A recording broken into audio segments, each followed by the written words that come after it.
When my family moved away from my lifelong home in Fort Wayne, Indiana in 2000, I was absolutely disheartened. I had no one to hang out with anymore and nothing to do. However, my parents did make a deal with my sister and I that we could get a new pet once we finally moved in.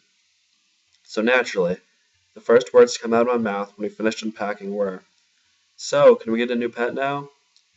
My parents did not let us down either. We got a pet.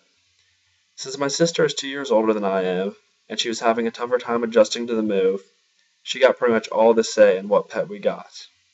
Naturally, she picked exactly what I didn't want, a cat. At the time, I absolutely hated the idea of getting a cat, because my dad always told me how nasty and annoying they are, and he was right. To make things worse, when my sister picked out the cat, she went for the cutest kitten she could find, not the friendliest.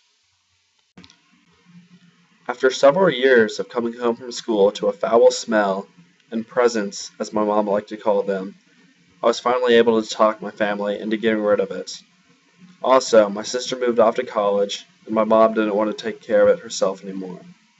The only catch to getting rid of the cat was that I had to do it myself.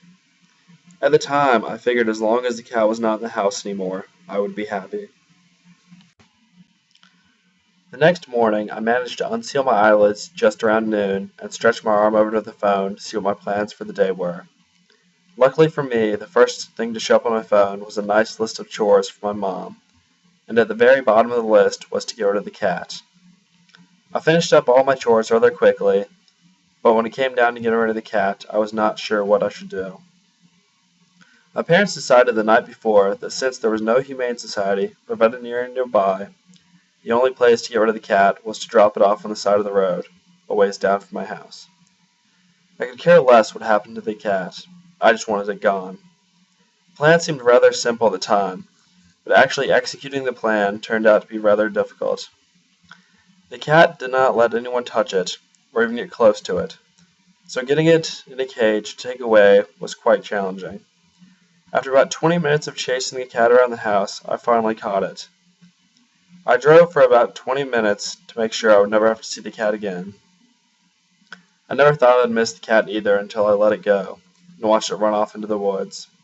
The cat seemed to run in slow motion, and I was immediately struck with the reality of what I have done.